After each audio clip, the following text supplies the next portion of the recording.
Hello everyone.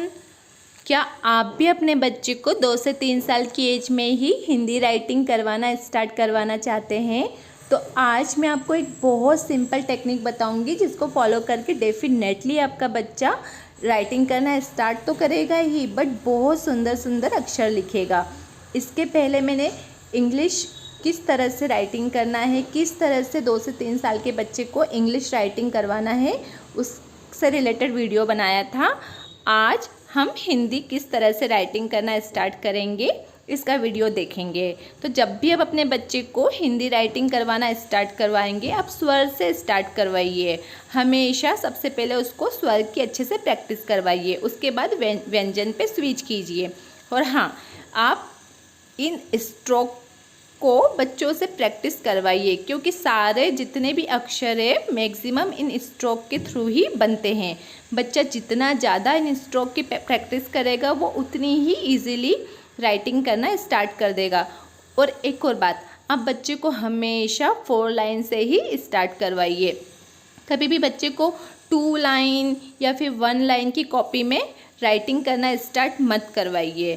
हमेशा starting के लिए आप 4 लाइन की कॉपी का ही यूज़ कीजिए। और स्टार्टिंग में कभी भी आप बच्चे को इस तरह की डॉट वाली जो बुक आती है ना, जिस पे ट्रेसिंग करते हैं, इस तरह की डॉट की बुक पे बच्चे को ट्रेसिंग करने का मत बोलिए। बच्चा उस टाइम पे कर तो लेता है, बट जब इंडिपेंडेंटली लिखना होता है विदाउट डॉट तो उसको बहुत प्रॉब्लम आती है। इसी तरह से कुछ पेरेंट्स क्या करते हैं, इस तरह से अ लिखते हैं और फिर बच्चे को बोलते हैं कि इसके ऊपर ट्रेसिंग करो, तो बच्चे को इससे भी प्रॉब्लम होती है। तो ये दोनों वे गलत है। आप इन स्ट्रोक की हेल्प से ही बच्चे से राइटिंग करवाना स्टार्ट करवाइए। तो अब मैं आपको बताऊंगी कि किस तरह से आप इन स्ट्रोक के थ्रू बच्चों से राइटिंग करवा सकते हैं, उनको इजीली सिखा सकते हैं। तो सबसे पहले अगर बच्चा बहुत छोटा है तो आप इस तरह से 4 डॉट बच्चे को बना दीजिए और बच्चे को बोलिए कि जो ऊपर की 2 लाइन इसमें 1 कर्व और नीचे की 2 लाइन में 2nd कर्व और यहाँ से स्लैंटिंग लाइन, फिर यहाँ मिडिल से स्लीपिंग लाइन, स्टैंडिंग लाइन और फिर स्लीपिंग लाइन। और हाँ, उसको स्टार्टिंग से ही बच्चा बताइए कि सिर्फ स्टैंडिंग लाइन के ऊपर ही स्लीपिंग लाइन आएगी, इस कर्व के ऊपर नहीं आना है। तो बच्चा आगे भी ध्यान रखेगा और वो कभी भी उस कर्व तक स्लीपिंग लाइन को नहीं पहुंचाएगा। आपने देखा होगा ना, अ में हमेशा स्टैंडिंग लाइन के ऊपर ही स्लीपिंग लाइन होती है। इसके बाद अब अपने बच्चे से विदाउट डॉट प्रैक्टिस करने का बोलिए कि हमें ऊपर की 2 लाइन में 1 कर्व, उसके बाद फिर 2nd कर्व और फिर स्लैंटिंग लाइन 2nd लाइन तक पहुंचानी है, फिर स्लीपिंग लाइन, स्टैंडिंग लाइन और ऊपर एक स्लीपिंग लाइन। इस तरह से आप बच्चे को बोल बोल के बनवाइए, कर कर स्लीपिंग स्टैंडिंग कर। तो बच्चा जब बार बार इनको सुनता है ना, तो उसको फिर याद हो जाता है कि मुझे किस तरह से हाथ को किस वे में मोड़ना है, कहाँ का कर्व कहाँ तक जाएगा, और बच्चा बनाना सीख जाता है। इसके बाद फिर जब आप आ बनवाएंगे तो बच्चा इजीली सीख ही चुका है। तो आप उसको फिर से बताएंगे कि पहले हमने अ बनाया, फिर एक स्टैंडिंग लाइन, तो ये बन गया आ, आम का। तो इस तरह से बच्चा अ से फिर आ बनाना इजीली सीख जाएगा। अब ई बनाने के लिए आप इंस्ट्रक्शन देंगे कि पहले एक छोटी सी स्टैंडिंग लाइन, 1 कर, 2 कर, फिर स्लैंटिंग लाइन छोटी सी, तो बच्चा ई बनाएगा।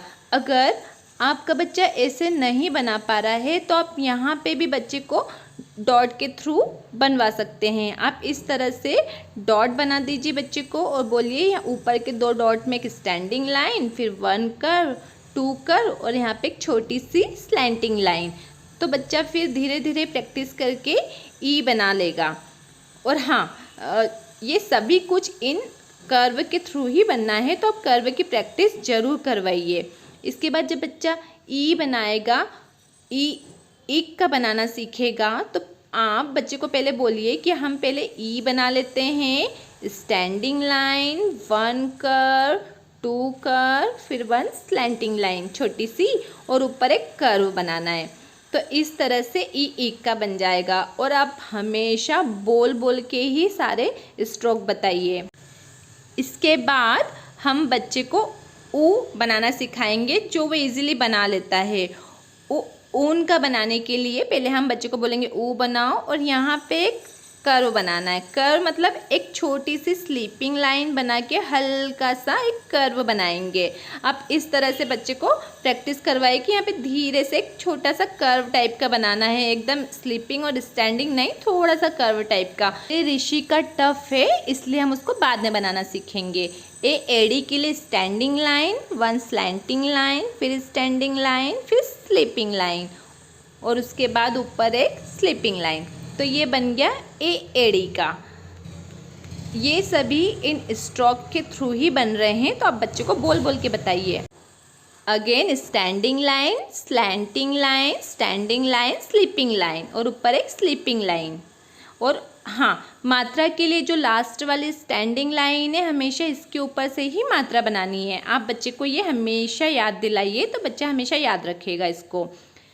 इसके बाद फिर जब हम ओखली का बच्चे को सिखाएंगे तो आ उ तो वो इजीली बनाना सीख ही चुका है, तो ओखली का बनाने के लिए भी उसे कोई प्रॉब्लम नहीं जाएगी।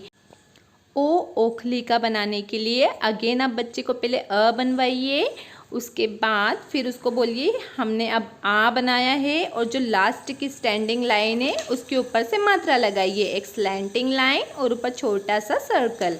ये बन गया ओखली का।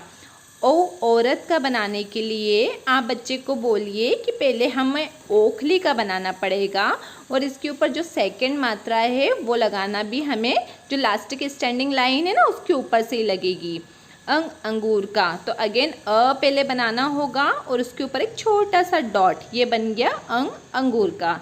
इसके बाद बनाने के लिए पहले बनाइए, उसके बाद आप 2 डॉट बना दीजिए। तो बच्चा इजीली जो स्वर है उनको बहुत इजीली लिख लेता है सिर्फ इन स्ट्रोक की हेल्प से। वैसे ऋषि का उनके बाद आता है बट वो टफ होता है, तो इनके बाद हम ऋषि का बनाएंगे। ऋषि का बनाने के लिए सबसे पहले आप एक स्टैंडिंग लाइन बनाइए, उसके बाद जो सेकंड लाइन है यहाँ से एक स्लैंटिंग लाइन, फिर दूसरी स्लैंटिंग लाइन, उसके बाद यहाँ से आपको एक स्लीपिंग लाइन बनाना है, फिर एक स्लैंटिंग लाइन और एक कर्व बनाना है।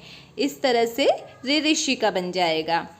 तो अब आपने देखा ना कि इन स्ट्रोक की हेल्प से हमने कितनी इजीली सारी राइटिंग करना सीख लिया है।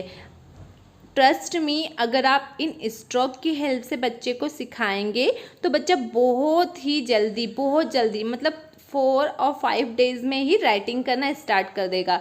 और अगर आप बुक में उसको ट्रेसिंग करने का बोलेंगे तो वो बिल्कुल इंटरेस्ट भी नहीं लेगा और उसको बहुत टाइम लगेगा सीखने में। तो आप इन स्ट्रोक की हेल्प से बच्चे को राइटिंग करवाइए। अगर आपको वीडियो पसंद आया है तो वीडियो को लाइक कीजिए और फैमिली फ्रेंड्स के साथ में शेयर कीजिए।